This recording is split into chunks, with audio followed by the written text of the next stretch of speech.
A brief history of the home, how it started. For Methodist Home? Sure.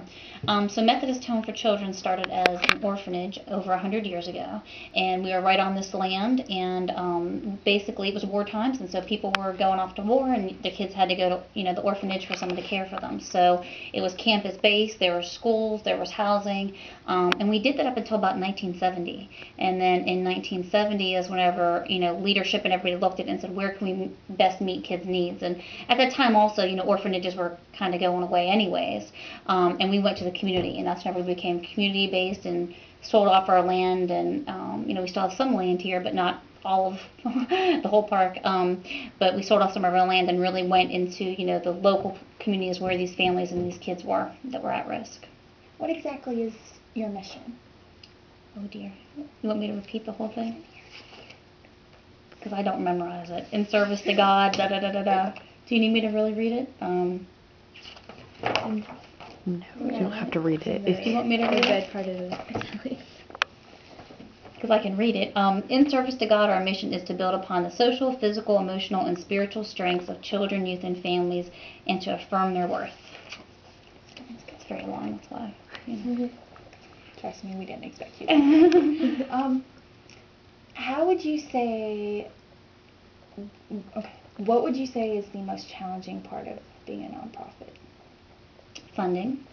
So, if you're working for the county and you're talking about county and state dollars, they have access to different things that we don't have access to. So, the money that we get from Medicaid or from counties to pay for the services that we give, that really goes to our families to provide the care. So it's not like, we have the surplus of money to help our families. And so we work a lot with donations on trying to get things, because sometimes our kids come here with nothing. Like our kids may come with the clothes that they're wearing and have no other clothing or anything else, and DSS can just drop them off to us like that and say, you need to handle that. So for families, they do receive money for the payment for the kids, but it's not a substantial amount to go buy a kid a whole wardrobe. So what we do is, we got to look in our own budget, but most of all, I try to look, into donations and try to get people to donate gift cards and clothing and stuff like that.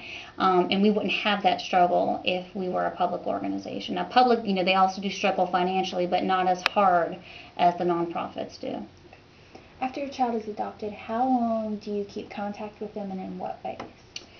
We're mandated to keep contact with them for a year, but like I was sharing with families at the adoption celebration, kids stay with us for a very long time. So, some of these kids grow up with us, and so it may be 10 years after the adoption, and we still have contact with them. Because like I said, a lot of our workers, we've been here for a long time. I've been here for 7 years.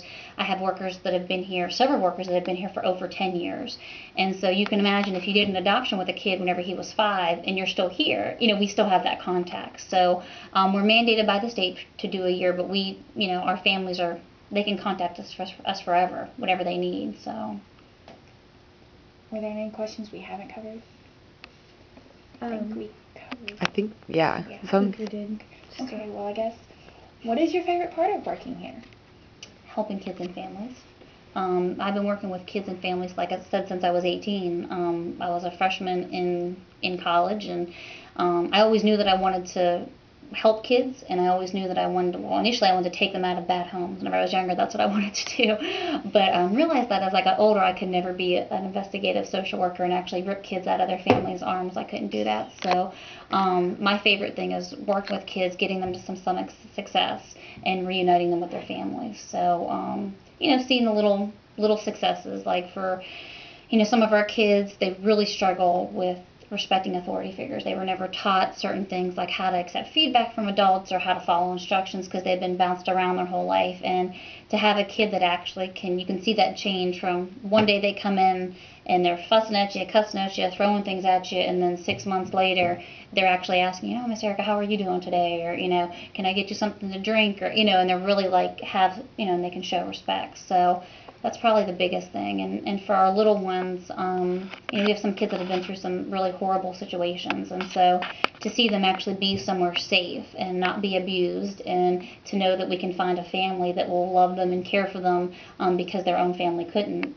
that's very satisfying. So being, it's like twofold, working with kids, but then seeing the success stories like in adoptions or just in foster care.